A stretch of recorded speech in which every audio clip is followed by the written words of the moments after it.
Hi, everyone. Let me first introduce myself. I'm Jay, founder of Matters of My Heart, and Jay, the author. And welcome to our first interview for Matters of My Heart, the emotional support program. So, let me explain a little bit about the emotional support program that I'm getting ready to launch in a couple of weeks. It's actually going to start in March. And the emotional support program was kind of birthed out of some things that I had gone through in my past, very painful things. And so I decided to walk through this journey with the world, pretty much. My way of therapy is writing. So I started writing, I started blogging, and it kind of escalated from there. I realized that I wasn't the only one. I wasn't in a vacuum that had gone through some things. I'm not by myself. So I decided to start growing Matters of My Heart into something bigger and something, more accessible to others who want to build a community and want help to go through some of the things that they're going through. So the motto for Matters of My Heart is "When Never Happens." And it just so happens that I have the guy who created the mastermind of and coined "When Never Happens." I'm actually interviewing him first, and I want to lovely introducing you guys to Mr. Terrell Edwards. How are you doing, Terrell? I'm good, Jay. How are you? I am wonderful. I'm so excited. This is our first blab together All right. ever in life.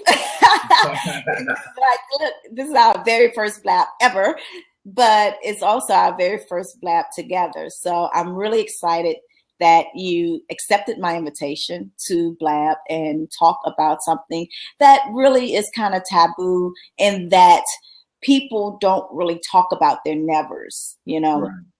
And so you came up with this idea of "When Never Happens" because you overheard me telling the story of my life and my childhood and things that happened to me.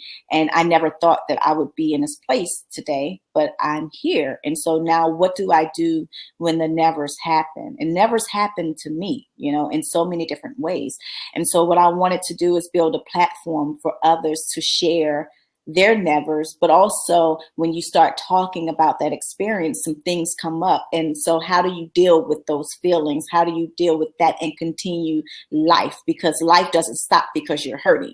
So, this support program is really important.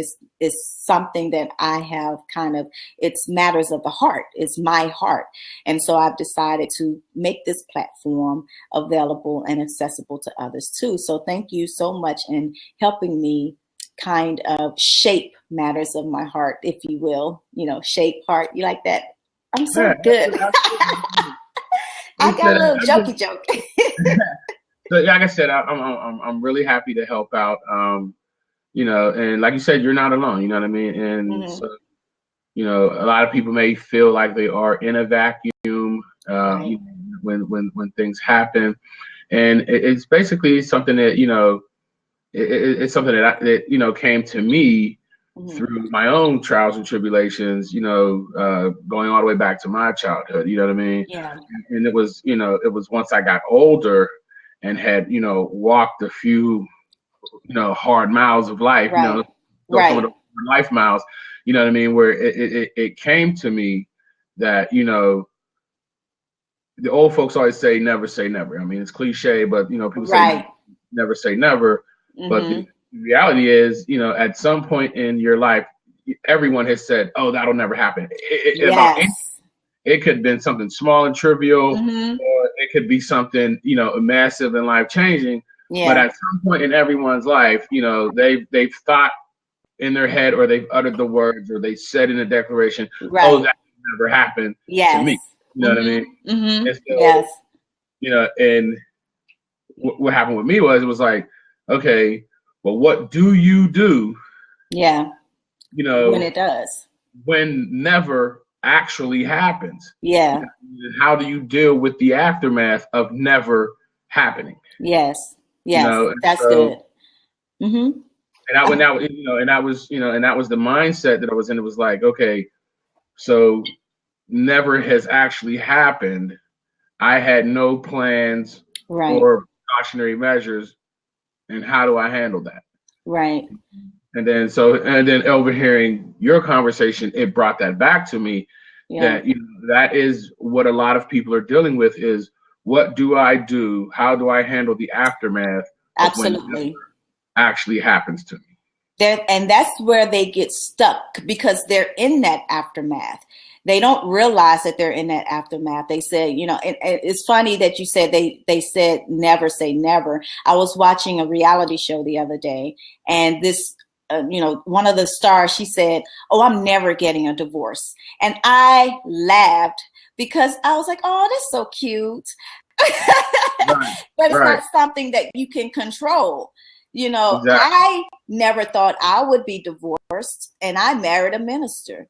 Nothing against the church on this video. You know what I'm saying? Nothing against that on this video. We'll talk about the church on another video. Right. Put a pin there, people. I'm coming back to the church. But, we always say, or we use those terms, always, never, those definitive words that are infinitive, like it doesn't have an ending to it. But then when we're caught in the never, then we like, what the hell happened? And now what? And because those words are absolute. You know what I mean? Those we say, I'll always feel like this, or that will never happen. Those are absolute and finite things that you're declaring. So once you put that out there, you know what I mean? And if that's your state of mind, then you when that happens, when never actually comes up and happens, you have nothing to fall back on. You crumble into a heap, and now absolutely, where do you go from there? And like you said, most people do feel alone, which I applaud. That's why I applaud and support what you're doing, because you need to get the word out there that, hey, never can happen, and when it does, you're not alone. Yes. There are people here who can support you and help you piece this thing back together and keep moving forward. Yeah, and help you get unstuck, because some people are so stuck in the past. And I posted something on Facebook yesterday. A lot of things were coming through my mind as I was preparing for this interview and preparing to launch the emotional support program. I think a lot about my past and the things that I've gone through. But the thought came to me, I really am my brother's and sister's keeper. Maybe that's why I went through all of that shit, because that's exactly what it was. And I look at that as also, sometimes you have to go through what it was you went through, so you can have the capacity to help the next person. Yes, and the empathy empathy to help them. To have that framework where you can say, okay, you know what I mean, this is what we can, this is what I understand where you're at, you know what I mean, like, I can share your own experiences where I've been, and let's work together to get you moving forward. I've been where you are.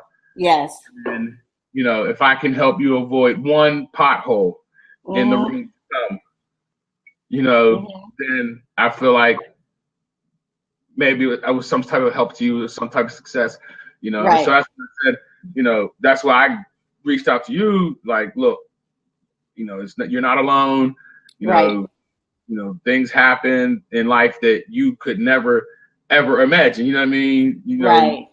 And so, and it was like, it took me 20 something years, wow. You know what I mean? Wow. Just to even get to a point where I could talk about it. Right. Where I could share it, you know what I mean? Yeah. Because so I dealt with never for close to, I dealt with never for close to 25 all your life. years. Yeah. Yeah, you know what I mean? Like for like 25 years, I was still in, sifting through the rubble of when never happened, and it happened to me 25 years ago, but it was still affecting my life, affecting decisions that I made, affecting mind states and attitudes that I had on so many different levels. Yeah.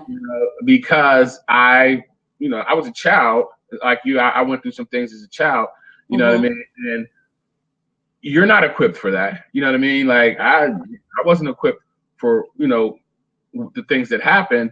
And so subsequently over the, from my remaining teenage years into early adulthood, and even into my 30s, it was like, still sifting through and trying to figure out how to deal with, what happened so long ago. And so I can only imagine, what a person, how long a person might carry something or be dealing with something.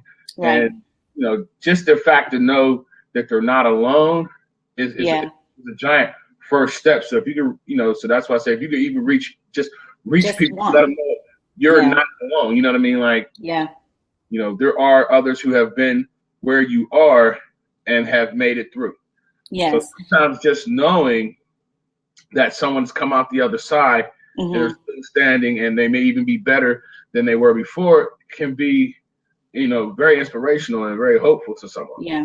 Yeah. And I think the amazing thing about the program that I'm launching is that it is not age based, because a lot of people feel like because I'm in my early 50s now, that happened so long ago that, it's too late to bring it up now. But you're still stuck in that time that it happened because it still affects your decisions now. You don't trust, or you're easily hurt, or you put yourself in a vacuum, so you don't become very friendly, and you're lonely, and all these things. A lot of things can happen from. It doesn't even matter. That's why I love the program. It doesn't matter when it happened. What matters now is that you're ready to be unstuck, and so. I'm glad that you kind of like led the conversation into our very first, and we've just been chatting so far. So our very first question, or my question for you, is what was your never? And keep in mind that we can have more than one never. I have more than one never. I have a list of nevers. So, that's why I'm doing a 6-week launch, because I can talk about nevers for 6 weeks of all the nevers that happened to me, but so for you, what is the never that you want to share with me? What was your never in your life? What was that for you? For me, it sort of transpired like like Lemony Snicket's book. It was a series of unfortunate events that occurred, from age 10 through age 14. And so for me, it was exposure to things that I shouldn't have been exposed to at such an early age. Right. And it culminated in the summer of 1987 when I was 13, on my way to being 14. I had just come back from, I had a cousin, and we were the same age. We were actually 29 days apart. My mom had me in August, and then 29 days later, my aunt had my cousin in September. So he was more, people always called us twin cousins because we were literally, less than 30 days apart, and they used to dress us the same, so people think we were brothers. I have a cousin like that. They used to dress us the same because it's irritating. Irritating. Everybody thought he was my brother instead of my cousin. You know what I mean? He was my best friend. He's my cousin. He was my brother. We were yin and yang. You know what I mean? Like we were. We balanced each other out. So he was actually killed. We came back from our 8th grade trip, and the night that we came back, he got shot in the head. Wow. And I grew up in a rough neighborhood. I grew up in a real rough neighborhood. Wow. So we had just come back. We 8th grade trip. Went to see you tomorrow. You know what I mean? Went home, went to sleep, got woken up around 2 a.m, and my mom was telling me that he had been shot in the head. Oh my God. And the crazy thing was that he got shot by the son of our uncle's girlfriend. So a woman our uncle was dating. Oh, he had my uncle's gun. So my oldest cousin was like, "Hey, take the gun back. Like get it out of here, take it back." So he went back and he took the clip out the gun. Now my uncle, old school gangster, had one in the chamber, had one in the pipe. Oh yeah. He didn't know. You know what I mean? He didn't know. So when he came back, he still had the gun. My older cousin was like, "Man, didn't I tell you to take the gun home?" My cousin the same age as me was laying on the couch up in the attic. My two oldest cousins shared an attic, and they had it as an apartment. So he was up there, you know, telling them about our trip and everything. And he fell asleep on their couch upstairs in the attic. So he came back with the gun and was like, "Man, it's not loaded. Look." And he pulled the trigger and shot my cousin in the head. Oh my God. Right there in the house. So my mom, you know, so that was the first thing. Because he and I we were so close. I mean, we had planned out high school. Like, you know, I mean, we were going to the 9th grade in August. Yeah. You know, I mean, in September we were headed for the 9th grade, and we had planned out high school. We knew we were going to do 9th, 10th, 11th, and 12th grade. We had planned out our whole high school career. Wow. And so now, you know, and one, he's gone. Gone, you know what I mean? So here I am, like, with this That's a young age. Yeah, that's a young age to deal with loss. Yeah, it was two months before my 14th birthday, 3 months before his. Oh gosh. At the beginning of June 1987. Right. So from there, you know, I was already in the streets. I was already, you know, looking out for the drug dealers, and then I started, you know, selling drugs myself. And like I said, my cousin was the balance. Like, he wanted no parts of it. You know what I mean? And so now he was my Jiminy Cricket. He was the little cricket on my shoulder, you know, saying, "Hey, you know, like, I don't think you should do that." Right. Now he was gone. You know what I mean? I'm hurt. Like, I'm hurt to my core because my brother, you know what I mean? Like, my twin. Right. My twin is gone. You know what I mean? That's so tough. Yeah, so, you know, so that happened at the beginning of June. You know, I had to graduate from middle school without him, you know, and it just really, you know, after that, I had another situation that happened a month later. So that situation was where someone I consider a close friend violated a trust, you know, and that I had in him, and, you know, that I never would have thought it would happen. Right. You know what I'm saying? Like, something you know, and it wasn't something like, "Oh, that'll never happen to me." Right. It was so out of the realm of possibility that it was never even a thought. You know what I mean? That's how far out this was.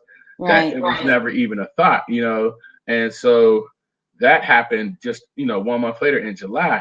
And so those two things, you know, my cousin dying, and then the violation of trust that I had with my friend, you know, those two things combined for me just led, you know, it just tailspinned out of control from there. You know what I mean? Here I am, a 14-year-old kid, you know, not even knowing how to deal with the loss of my cousin. You know what I mean? Like, I mean, literally someone that I had been with from birth. You know, he came into the world 29 days after me. We slept in the same crib. You know what I mean? They were placed in the same crib. You know, we went through school together. Like, we were in every class. It was like, you know, me not seeing him, you know, it was like just not possible. You know what I mean? Right. And so, you know, losing my best friend, my cousin, and then being violated, you know, by someone that I looked up to, that I thought had my back in the streets, you know, that, you know, I learned a lot from. Those two things combined together just led to a whole series of unfortunate events, you know. And being where I'm from, we were taught, man doesn't cry. Right. You know what I mean? You take care, you handle your own business. You know, you don't go running and crying to anybody. You man up and you handle your business. Right. So that, you know, coming up in that attitude left me to deal with Never by myself. Yeah. I can imagine. Yeah. You know, and not being mentally equipped, you know, at being, you know, 14, you know, 13, 14, you know, not having the not having the emotional skills, you know what I'm saying, or even the, even the mental aspect at that point to really deal with what happened to me. Right. I was coming at it from a child's point of view. Right. And so it was trying to deal with, such a traumatic experience on a 14-year-old's level. Yes. And you know what?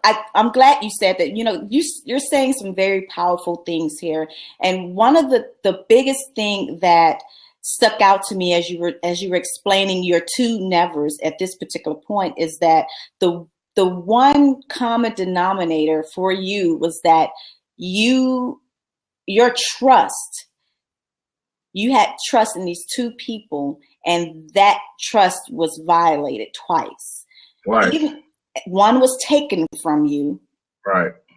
And the other was taken as well in a different way, but they're both violated, and they both were taken from you in a violent way. Right. So at that young, impressionable age of a teenager, how in the world can you deal with something like that? And it does not affect you for the rest of your life. You can, and you have dealt with it in a way, it didn't stop you, but not a lot of people are able to articulate words the way that you are, or I call you the mastermind of business. I really do. But you can't, no one can look at you and tell that you came from such a place of pain at such a young age. They can't look at you now, and because your right. journey, because they really don't know your journey. And that's what I love about this program, is that we're now able to say, hey, you're not alone. And here are some folks that have gone through some nevers, and check out their nevers, that they've gone through, and that you can see that you too can make it through your situation, whatever that situation is. And I guarantee you, there's nothing that anyone can say to me that I have not experienced or I have not seen myself with my own eyes, because of the things that I grew up in my environment too. My environment was not that of like poor gangs and stuff like that. I mean, gangs, but I was brought up in a very, lack of money type of household. Like money wasn't flying around everywhere. Like we grew up in a very, I don't want to say very poor, but we didn't grow up rich. We grew up struggling. My mom worked multiple jobs to take care of 5 girls. And so growing up in that environment where it's filled with drugs and alcoholism was the number one thing, which also fuels anger, which also fuels fights and stuff like that. That's what, I grew up around. And so me being the fighter that I am now is because I grew up having to fight all of my goddamn life. Right. Fight men. So, I will fight a man today. I will fight a man before I fight a woman, because I grew up fighting men. Right. And so that became part of your norm. It became part of my norm. And that was my never. Right. And so for me, it was the same thing. It was like, okay, here I am. Now, my mom worked for the state of Pennsylvania. My dad worked for the city of Pittsburgh. So the reason why I went out into the street was because the old heads told us, this game, you get very few real friends in life. You know what I mean? So whereas I was cool, I was, like we weren't rich by any means, but as far as where I lived, we were far better off than most. You know what I mean? Wow. Yeah. We were far better off than most. The reason why I went out into the street is because my friends, my 2 closest friends, they felt like they had no choice but to go out there. Wow. Moms wasn't whole, and I understand what you're saying about the alcoholism. Like, their dad left their mom, and she went into a tailspin, and she crawled into a bottle, which she never came out of. And so they felt like their options were so limited. They were tired of eating ramen noodles every day. Tired of eating ramen noodles. So peanut butter and jelly sandwiches. So they hit the streets to make it happen for themselves. And since they were my friends, you know, I was like, well, if y'all feel like this is what y'all got to do, then we gonna do it together. You know, we're gonna watch each other's backs. You know, and so that was our code. You know, we watch each other's backs, and then actually one of the guy who violated, you know, he was the reason why I went into the street, because his brother was my best friend and he was older than us. Mm-hmm. You know what I mean? And so, yeah, you know, that where you're from does play a part. Like I said, you know, we were taught, keep it to yourself. You know, whatever problems you have, a man, you know, handles his own business. And so, and a lot of people, you know, and not even just where we're from, but a lot of people go through that, you know, where they're taught to suppress. Absolutely. Instead of confess, you know what I mean? Instead of saying what's wrong or put it out there, you're taught to suppress and wear that mask, you know what I mean? And so for something years, you know, it wasn't, people didn't really know Terrell. They knew my representative. Wow. They knew the person that I put out there, you know, my public relations manager. That's who they knew. They knew my PR guy, you know what I mean? Yeah. They kept up appearances, you know, but in reality, real me. Behind closed doors, they don't know that Terrell. Yes. So what I would hope for people is to take off the mask. You know what I mean? Let somebody see what's really going on, because that's the only way you're going to get any help, you know, or get any real support. You know what I mean? Yeah. You know, because to put a Band-Aid on a 3-inch deep laceration is you know, and that's what you know, some of these programs and stuff I hear and see, and, you know, that's what I feel like they're putting, you know, Band-Aids on, you know, on a lung puncture. It's like, that's not going to help that person. You know, they're still bleeding out. You know, they may have a smile on their face, but they're still bleeding out. You know, what I would hope for your program is that, you know, your program would be that suture that can start to help stitch up some of those lacerations and some of those cuts that people have suffered, and they, you know, have not gotten treatment for, or if they've gotten treatment, it was you know, even if you get subpar, you know, you're still prone to what happens. A lot of times you get a cut. What happens? The cut may heal, but now you get an infection. And so what has happened to a lot of folks, I know what happened to me was I got cut, and, you know, those cuts started to heal, but an infection had set in, and that infection, you know, that infection stayed with me a long time. You know, poisoned a lot of things, you know, led to a lot of bad decisions. And so, you know, it's one of those things, you know, it's like, if I could, like I said, if I could just help one person avoid one pothole in the road to come. Yeah. You know what I mean? But first thing we got to do is get them on the road. And so that's why I applaud your program, because I feel like your program would be able to help folks get on that road to recovery, you know, start that, you know, that journey to healing. Yeah. And that's exactly what Matters of My Heart is all about, is like, I'm not promising to heal you. I'm helping you join the journey, because it is a journey. It's a process. It's a hard process. And it's probably going to be the hardest thing you've ever done in your life to make that first step. But just imagine life without pain. And most people can't see past that. Most people don't even believe that it exists. But I'm a witness. You're a witness. It does exist. You can live past the pain. It's just a matter of a process and a journey of walking along, but not doing it by yourself, because there's no way you're going to be able to do it by yourself. It's just like any wound. When you were talking about, you know, the healing of the wound, the healing on the outside may look like it's healed, but that's just a thin layer of skin that's covering the wound.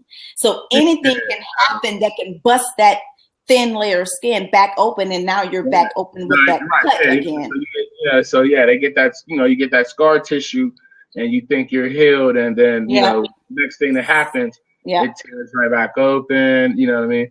And often, and also too, you know, people have become, you know, when these type of things happen, you don't, you know, 99 out of 100 people don't know how to deal with it. Right. You know what I mean? They don't know how to deal with it, and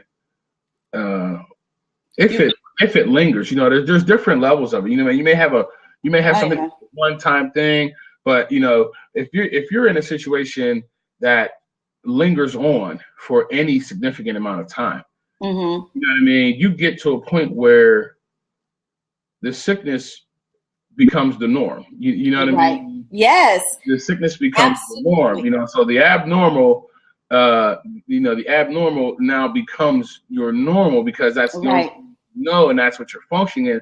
So you try to make the most, you know, and I especially among Black people, because we have that attitude that we've always done the most with the least. So when these things happen, you know, bro, like I watched my mama make miracles happen. Yes. You know, we started out in the projects though, you know, and I watched my mama make miracles happen. Right. You know, from nothing. Like I swear, like a Black mom is better than David Copperfield. Like rabbit out of a hat. Like where that turkey come from? Like, you know what I mean? How'd you feed 5 kids with 16 cents? I don't understand. Yeah, you know what I mean? Like, you know, but we become, you know, bound to that never, you know, and we feel like, well, it happened, and now this is what it is, and so we start to shape our decisions and everything around that never, you know, around that, whatever that experience was, we now shape everything to accommodate that. And you know what I mean?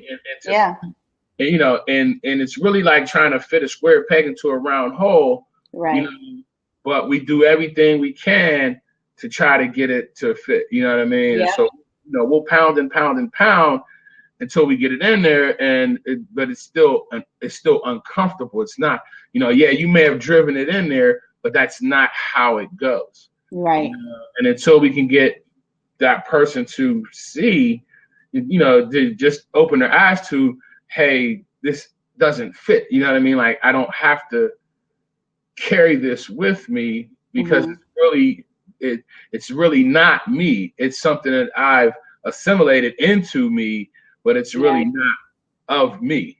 Right. You know? And so I think once you can get to a person, you know, just to get them, to me, that would be the first start. When I got to the point where it was like, you know what?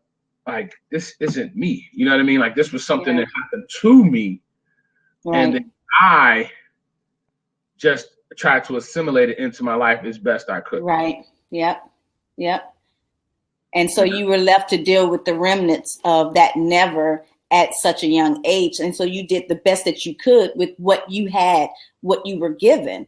But so and we can just talk on and on and on and on and go on forever because I love talking to you, Terrell. Like, you're such a mastermind. But so I'll end with the last question is, what would be your advice? And you kind of started off earlier about your advice, but what advice would you give to someone who's going through their never?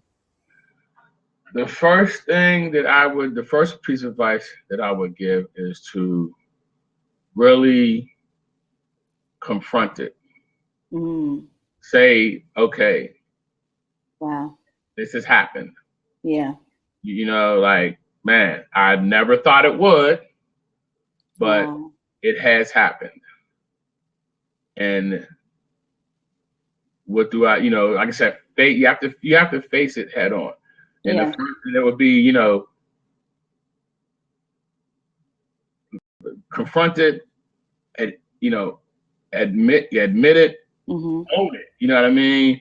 Because at that point, once you own it and say, okay, this happened, what do I do next? Right.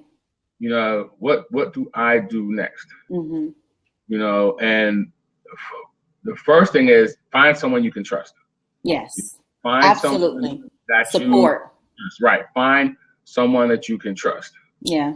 I think the you know, and I was, like I said, I was a child, but the biggest mistake I made was keeping it to myself. Yeah. Because when you keep it to yourself, like I said, that affection sets in, it starts to fester, and it starts to affect so many other things. So whatever the never was, you know, you have to be deliberate about finding someone you can trust. Absolutely. And that you can share that experience, you know, to share what happened. Like, look, I said this would never happen, or I never thought this would happen. Those are the two, pretty much the two basic areas that you have in this thing. Is one is, you know, I said this would never happen and it has, or this is something I never thought about, you know, I never thought would happen. I never, you know, something I never even gave thought to. Those, you know what I mean? And oftentimes that can be just as devastating, you know, or even more. You know what I mean? Because like I said, you know, I never even gave thought to, you know, the betrayal that my friend, you know, committed against me. I never even gave thought to that, you know, and that's why that situation hurt so much and affected me so much, is because I would have, you know, it was never even a conversation that I would even have with anybody, you know what I mean? So I think those can be just as dangerous too. You know, that's dangerous because if it's something that, you know, you never even gave thought to, and then it happens, you talk about pulling the rug from under you. Yeah. You know, the hardest punch is the one you don't see. I was taught that. You know, in you don't fight, see it coming. Yeah. You know, like, yo, the hardest punch is the one you don't see. Yeah. You know, when you see coming, you can, you know, raise your shoulders, brace your neck. Absolutely. Right. That one you don't see coming, wham, that's the one that puts you to sleep. You talking about getting the rug pulled from under you, you know, and that's what happened to me. And so trying to deal with that at an early age, the best thing I could have done was, you know, I should have went to someone. Right. You know what I mean? I should have went to someone and asked, you know, for help, or just even if it's someone that you just explain what has happened, just to, you know, get it out there. So then now maybe that person, if that's not, you know, that maybe that person leads you to somebody else, or you know, but you have to find that person that you can trust and that you can confide in and tell, you know, never has happened and I don't know what to do next. Right. Well, you know what, Terrell, before I end the interview, I want to tell you that I am so proud of you. I am so proud. I cannot even express in words. And you're the mastermind of words. I'm a writer. You know, I only written 3 books, you know.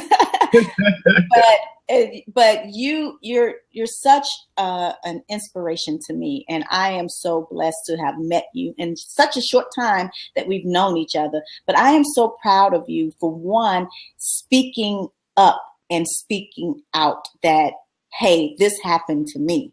It didn't stop me, but it did happen to me.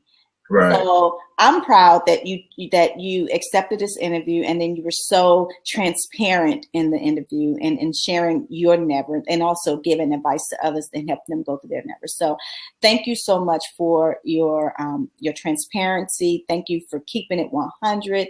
Thank you for your great advice. And I know this beyond a shadow of a doubt, because I know that this is something that I'm supposed to do, that these words are going to help and save millions. I believe that, because, you know, like I said, people always feel that, or always, I'm using that absolute word again. It's contagious. It's contagious. It is. But you know, people think that that they're all alone in this thing, and they're not. I mean, for me, and you even know this yourself, is going through your nevers. Like when never happens, the first thing you don't want to do is let everybody else know that it happened. You you know, kind of what happened, especially in the Black community, when we're kids and our mothers tap us and say, and you better shut up. They'll hit us and tell us not to cry. But you just hit me. Right. They would spank us and tell us to shut your mouth. Right. I'll give you something to cry about. I'll give you something to cry about. But what they're ultimately saying is suppress how you feel. Right. Exactly. And so when we get older, in these situations, we learn. That's ingrained in us that you don't seek help. You know what I mean? You take what comes and you keep pushing. You know what I mean? Moving. I can only imagine how it is for men. It's harder for men than it is for women because men don't cry, you know? Absolutely. You know what I mean? And you know, it's you know, a lot of definitely for Black men. That's a whole. We'll have to do another one of these. Yeah.